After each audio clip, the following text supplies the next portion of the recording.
Welcome to another episode of Ernestly Speaking with your host, Ernest Owens, myself. Well, today has been a crazy day, and this week in general. One of the things that I've noticed through time is that there's been, more nuanced discussions about feminism, racism, sexism, all these different things. And it's interesting because as we get more, intellectual and the think pieces that people put on Facebook and Twitter and social media about a lot of these topics, I think there's still people who don't really understand abstractly about certain particular topics. I mean, we can talk about injustices and mass incarceration and all these things, but people really don't, really want to peel back and, dig in and figure out what's really causing these issues.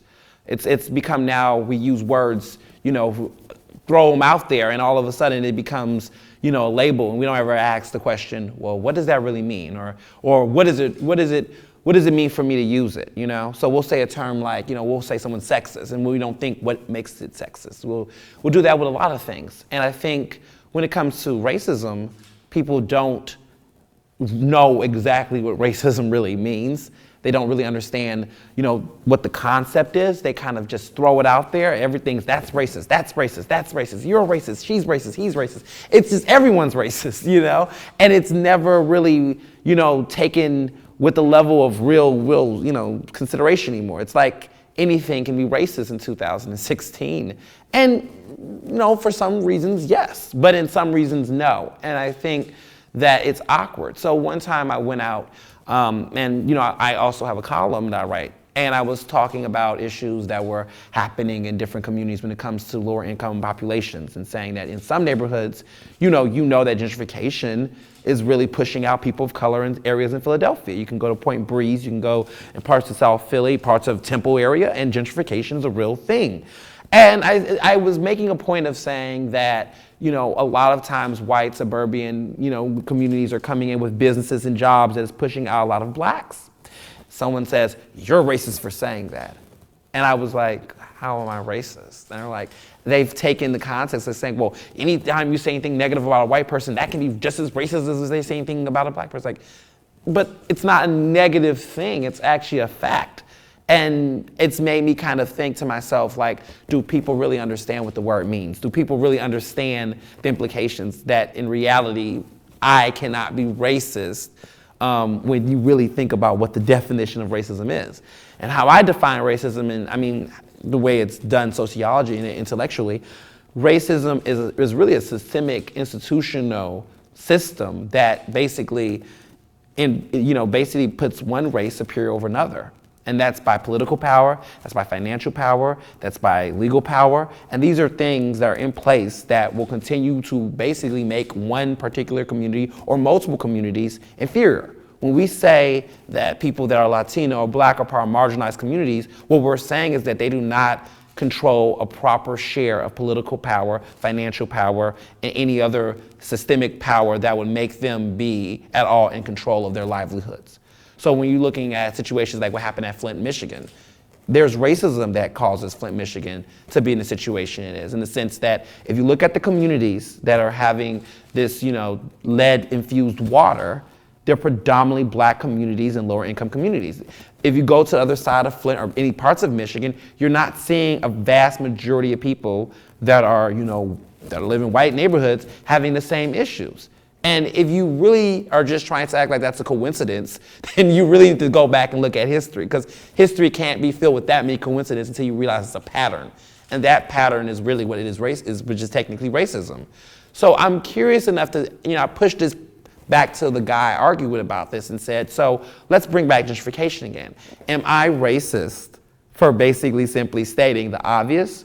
Or is it racist for someone to imply or to ignore what's actually happening? So I was curious to know if anybody had any experiences with the word, or clearly the understanding, or have had issues with misinterpretations of it. Anyone here? Sure, come.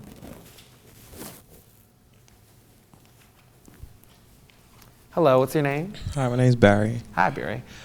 So tell us about your experiences and your thoughts on it. So with the example that you just gave, I think a lot of white people try to say that as a way to take back the word or take back some kind of power that they think that they lost, in terms of saying that, you can be racist too and that they're a victim when in fact they're obviously not, because as you said, racism is prejudice plus power. And as black people, we have never had political or economic power in this country. So, but Obama is the president, so that doesn't stop police officers in impoverished communities from shooting black people. It doesn't lower the incarceration rates of black people, and it doesn't give us financial gain, or it does help with representation, which is important. But in other ways, it's going to take a long time for that to really do anything. Thank you. So Obama's term is almost over. He's the president. That's political power, they say. They can count on their fingers. People can count on their fingers how many different experiences where to them, they feel like the idea of saying anything about race is almost absolutely impossible. But to Barry's point, in many ways, does having the nation's first African-American president, does that really change anything systemically in our society? If you look at the numbers and you look at what's going on here in Philadelphia, I mean, stop and frisk, has it changed anything? I don't think it's really changed as much. But, back to the overarching point that it was being made earlier was this idea of taking power back, taking this level of control back. When we use the word racist, if someone that's white calls a black person racist, it's like this idea of feeling this level of victimhood. They want to have that shared experience. They want to feel like they're being othered too. But systemically, that has not been the case in society. I mean, I look at many situations where there's been arguments about affirmative action and all these different things. I went to an Ivy League university. I'm to the University of Pennsylvania. I went to Penn. And I remember so many people looking at me saying, you got here because of your race. That's racism. And I'm looking around to my left and my right, and I didn't see too many people that looked like me in my class. And I'm thinking, so was I'm not supposed to be here? Is it that because I am here, it's because of racism, or because I'm like the only person in the classroom, it's technically racism? How do my involvement here is racism? Because if you set it up like that, where anytime you see a black person that's employed or put in some type of position is because of their race, then you're implying backhandedly that anyone that's put in any position that is not white is basically not entitled or deserving or of merit.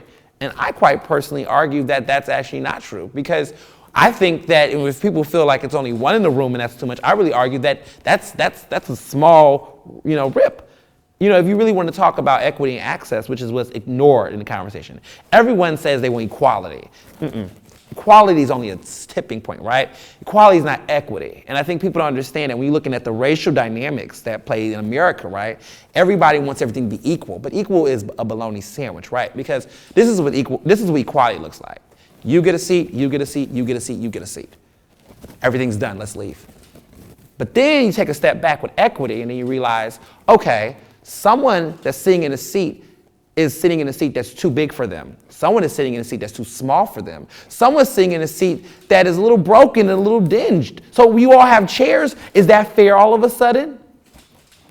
Something you gotta ask yourself, right? Is that fair? No. So then you start taking it back a little bit and start saying, okay, look at society, right? So you can give all the black kids and white kids in the same classroom. But if they're coming from different parts of the country, different parts of the community and the city and everything else, does it make the same circumstances fair? Like if you go to a school like Penn. So people thought, well, we're now equal. You have some black kids here, you have some Latino kids here, you have this. Then they said, well, why are some kids doing better than others and doing well? You start looking at the money. People ignore the levels of class. They ignore the levels of experience. Some people's parents didn't go to college, so these are first generation kids. Most of those people will be coming from marginalized communities. They're going to come from Latino communities and black communities. So then you have that issue. Then you're looking at the issue of just familiarity and what it feels like to be not the predominant person in the space. Then it's like you have to have a cultural clash. I hate the term race relations. Everyone uses this word race relations. Like it sounds like public relations, but it really can be treated the same way, right? When people say, race relations, the news anchor on TV says, race relations in this country is fusing up. No, they're not race relations. They're people issues.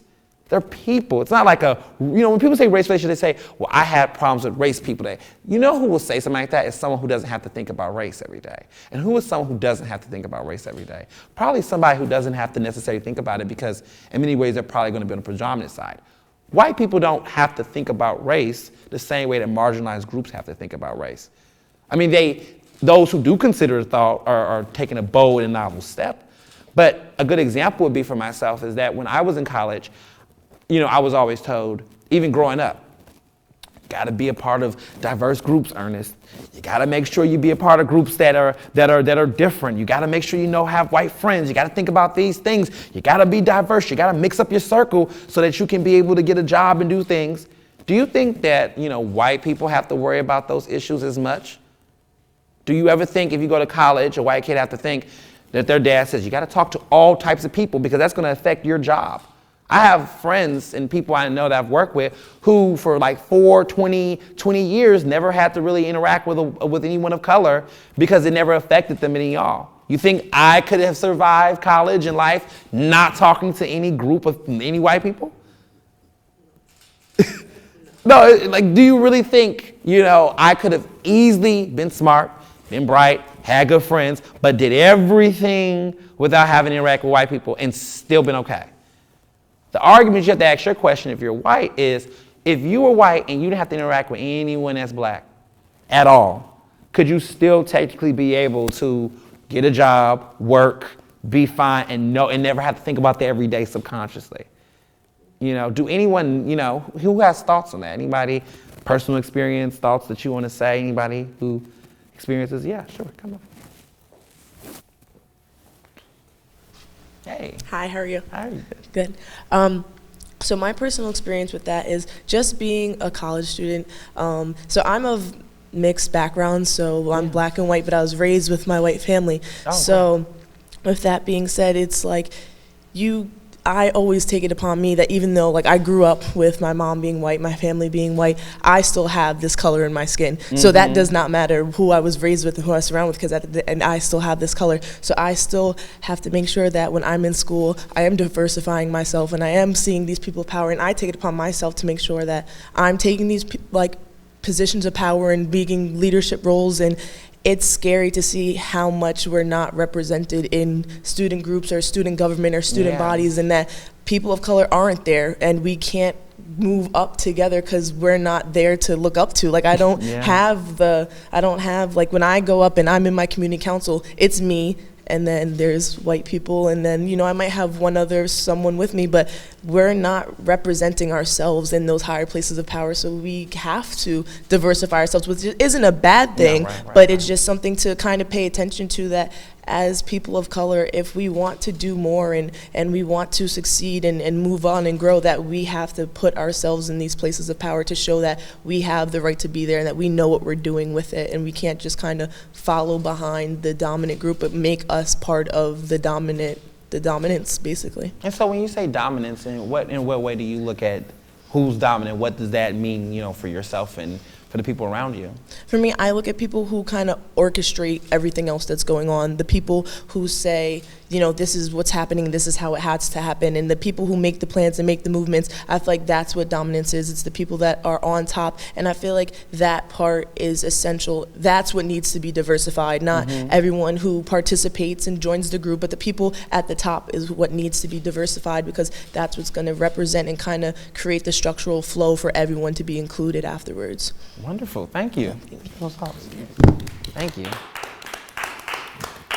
Dominance, that's really that's the whole entire, debate. It's who gets that power, who gets that influence, who gets to make the shots, who gets to call the shots. It's when you watch a movie and people say, oh, there was diversity in the movie, but who had the lead role? When you think about this year with the whole conversation behind Oscar So White, that whole conversation, these narratives about, racism in that degree, it's well, why are they mad? I wasn't so, the thing that got me about the whole, controversy behind that was that it wasn't so much about the actors.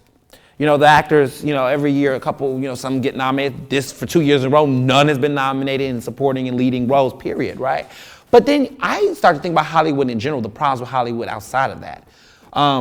The writers, who owns the studios.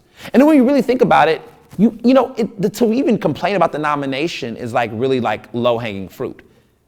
You didn't get nominated, but then the question becomes, well, are you surprised? Do you know who the Academy is? Do you know how big the Academy is? Do you know how many of people of color is in the Academy? Sure, the president is Cheryl Boone. I think she's an African-American woman. She's the first woman president. I think she's the first black president of the entire Academy. One person. She's like their Obama of the business. But she's the president, right? But her whole entire board mostly is white.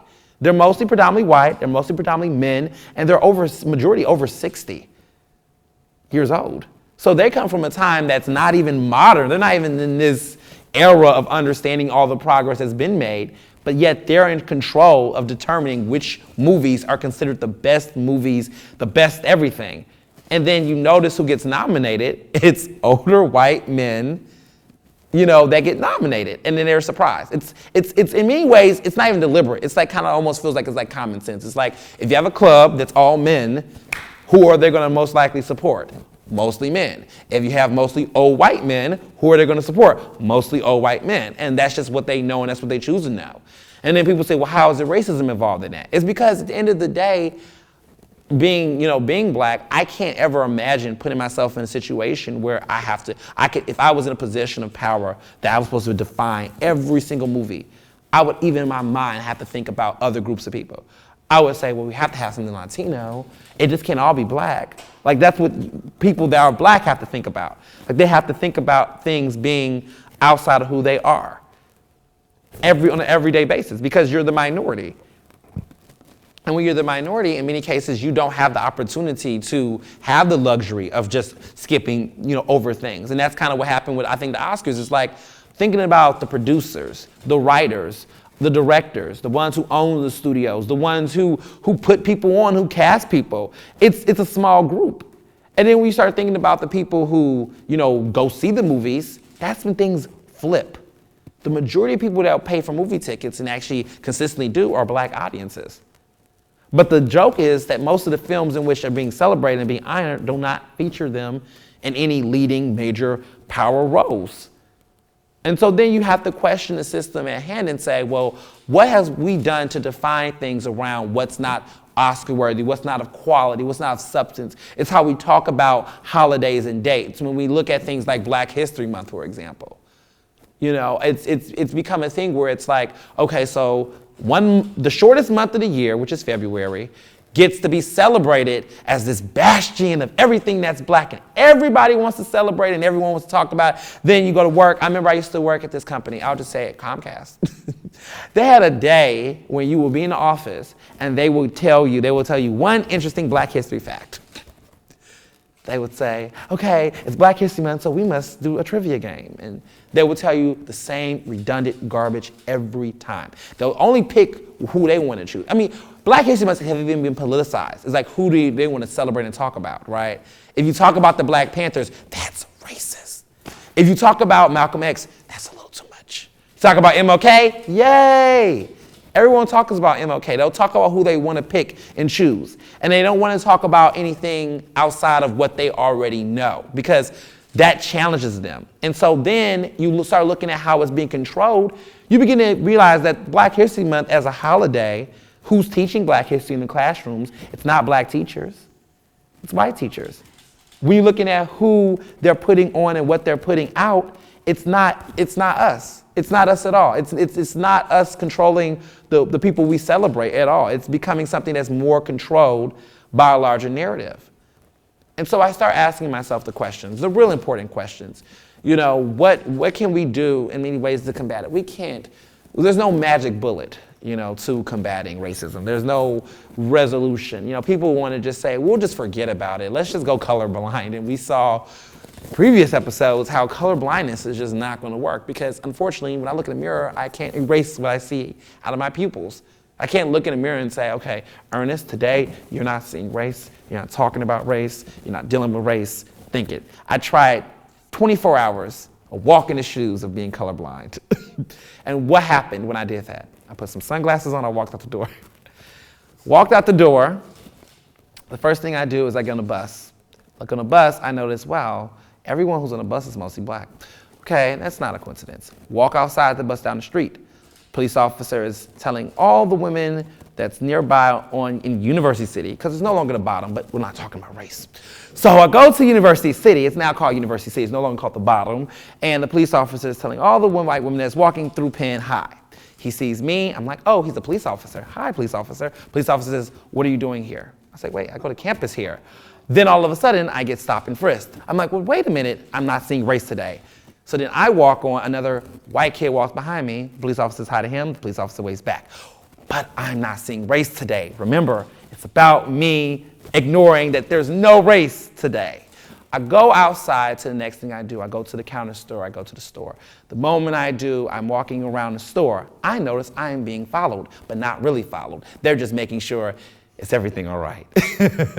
Keep walking through the store, and every time I walk, I'm noticing that I'm being followed. But then I notice that there's another person behind me that's definitely shoplifting, and he's white. But he doesn't say any, no one's looking at him because they're too busy looking at me, and all I wanted was some toothpaste. So I leave the store, I walk to the community. As I'm getting on the L and I'm getting past 40th Street, I'm leaving 40th Street, I notice the neighborhoods are not looking that nice. Things are getting busted, because you know that break on 40th and Market, right? There's a side, it's like the Lion King. They says, that showery place over there, we must never go there, Simba. That's the part where you must never go there, Ernest, right? I walk past it to get on the L. I notice something's changed. I'm not in Kansas anymore. And it's all black people in that area, but I'm not looking at race. I don't see race because I can't see it. So then I go home the next day and I realize how much stuff happens. And then I call my friend, and my friend is interracial, so they get the pass, they say. They get the pass. Because sometimes, depending on what side of the day they're on or what side of bed they wake up on, they could be black that day, they can be white, or guess what? They don't have to tell anyone, right? I say, this is what I went through today. What did you go through today? Oh, none of that. It must be hard for you. Why?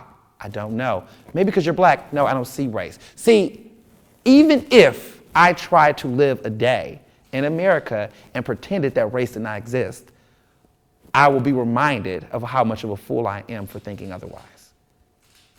And it's in that moment that, to me, it's not so much that I want to try to create a magic bullet and trying to tell people that they need to change their minds every day on this topic, or, it's going to just be a politician or the president. I'm tired of politicians making promises that are going to fix systemic racism. How many of these Democratic presidential candidates and nominees say, oh, I care about, black people? No, you don't care about black people. You care about black votes.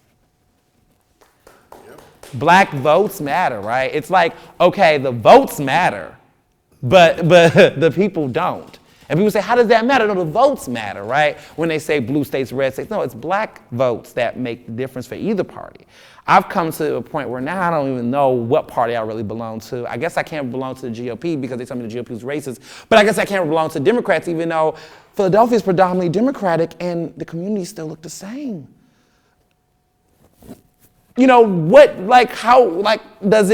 Do we even matter anymore to put our whole entire legacy into political power that is done by political parties? I just think it's completely foolish at this point. I support political parties to some degree, but then I don't. I think I'm forced to because it's like a two-party system. So you just have to pick the lesser of the evil. You're not really picking a better party. You're just picking the less evil. Who's going to be the less oppressive?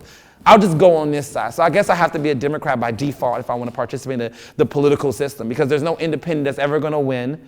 And I don't think the Republicans are going to change, even if they have been Carson, but there's been, anywho. So then you have to ask yourself, okay, well then, if I can't change racism through political power, how else can I change racism? And then you realize that in the long story short, you just have to keep telling people it exists, because if you don't tell people it exists, they will not think it do. And if they don't, they'll just keep doing it. And the reality is that everyone acts as though they know what racism is, but they really don't know what racism is, because they think racism is only a skin color thing, when in reality it's way more than that.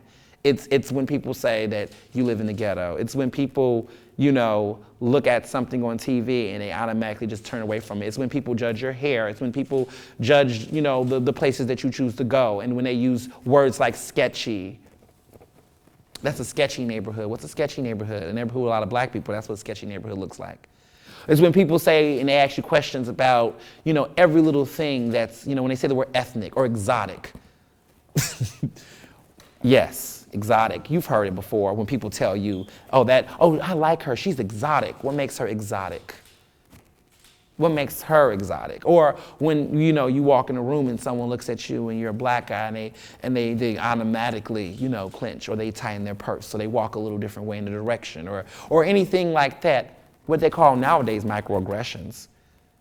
It's calling people out on that.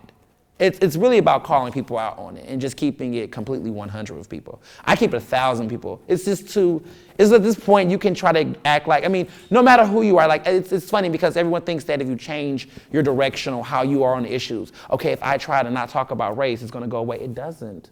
But if you talk about it too much, does it? But I'd rather be that person that let people know so that people cannot act like it doesn't exist. And maybe, just maybe, if I started, or you, or whoever's watching this show decides maybe one day they're gonna wake up and say, racism exists. And if I'm a white person watching this show, if I'm somebody who is not of color watching this show, that at the end of the day, instead of for me trying to act like it's in an imaginary bubble, it's in this illusion, or I'm not partaking in it, every time you clench your back when you see a black person, every time you decide a neighborhood's sketchy and you don't know why it's sketchy, every time you watch a TV show and you're hypocritical about a black football player that's happy that he won, but you're not as critical about the white football player that won, then that's a problem. And it's those type of things where you have to start asking yourself, why do you feel this way? And if there's nothing about inside that makes you think that it could be racism, then that's exactly what it is. And that's what I want people to think about. And then maybe with that change, with that mindset, just maybe when you start thinking about these issues more within yourself rather than trying to look at it all around, because racism is not defined by the N-word. It's not defined on what you say. That's when you're going to get to the real change that possibly might, you know, help eradicate it in maybe 1,000 years. But thank you so much for listening. Thank you.